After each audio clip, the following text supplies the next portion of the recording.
2020 was a really shitty year for me. I started this channel a little while back as a way to memorialize my life, I guess, because I wasn't planning on sticking around for very long. And I figured I would just tell a little about my life and maybe record my last flailing efforts to exist in life. And I did have a little fun in the process, and tried a few little this and that, but I don't really know where I ever wanted to take any of this other than just to record what I was going through and what I had been through. So when I did leave, no one would have questions as to why. They could just watch my videos and they would know. But yeah, after a little while, I kind of switched up my approach to things the year that I was supposed to die.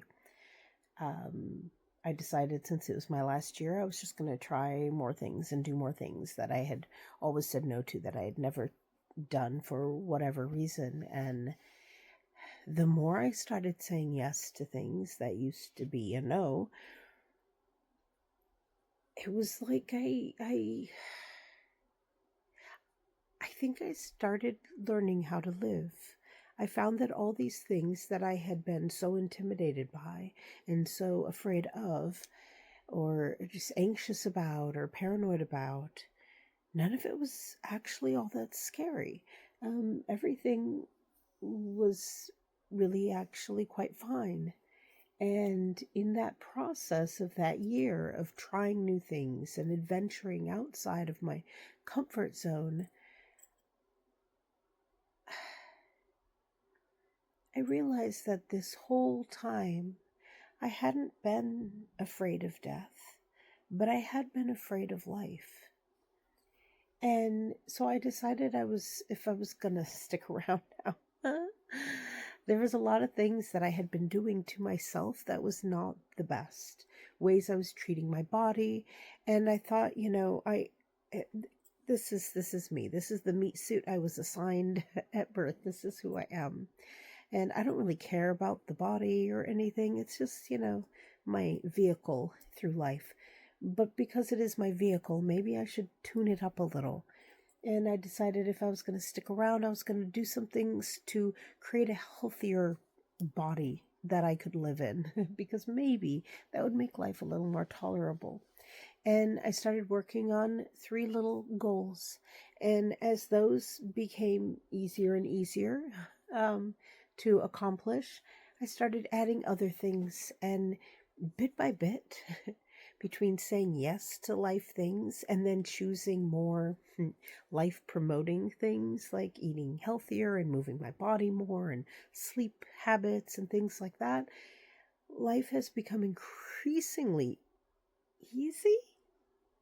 I don't want to say it's easy because it is a lot of work to change habits and create new habits, and it does take a good level of discipline. But through the course of these last couple of years since I decided to stick around, I've really been paying attention to everything. When I'm thirsty, I will stop and go get water. Whereas I used to just suck it up and deal with it, I now take care of it. And I find I'm less irritable, and I'm still depressed, but I'm more amenable to just being chill because I'm taking care of me more and more. I'm taking care of my needs more and more. And I'm saying yes to things I actually really want to do instead of letting fear or anxiety hold me back. And the more that I'm doing this, taking care of myself and interacting more with life things, it sounds really strange to say, but I'm maybe the happiest I've ever been in my whole life. And this whole experience has been eye-opening, to say the least. And I'll probably need to re-record this when I'm feeling a little more structured. But I feel like maybe it might help someone out there who's feeling a bit lost and who doesn't really know what to do next. And I would say that if there's something you've always wanted to do, stop finding reasons for why you can't and find the reason that you can. And if there's something that's holding you back in life, it's okay to say, I don't need to do this anymore. I can choose something different. Maybe the reason that you don't like being here is because you haven't really learned how to live yet. Maybe you need to take some time to figure out what really makes you happy instead of what you think will make you happy. Listen to yourself, not what's advertised, not what's out there. Get to know yourself, what helps you sleep, what helps you wake up, what makes your stomach happy. Figure yourself out. And I don't know,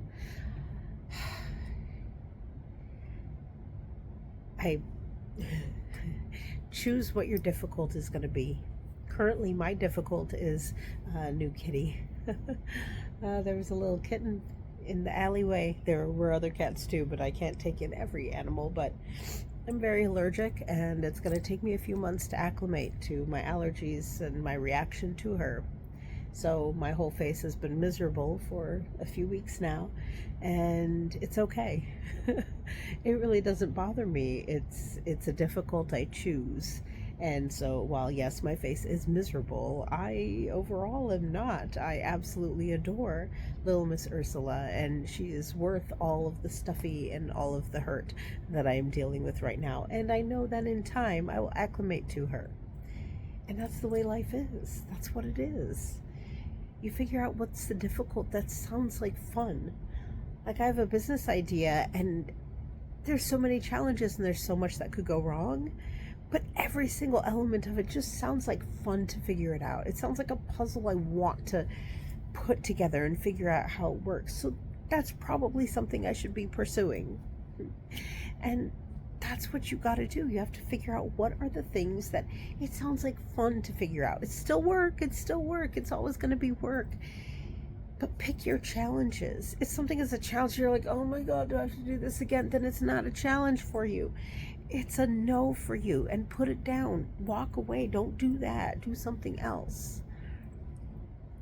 I think so many people are trying to live a life that's just not meant for them.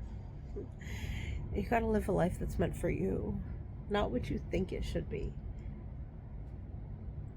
I don't know if this is helpful. I don't know if this is clear enough, but it's a liberation. Yeah. Oh well. Good luck.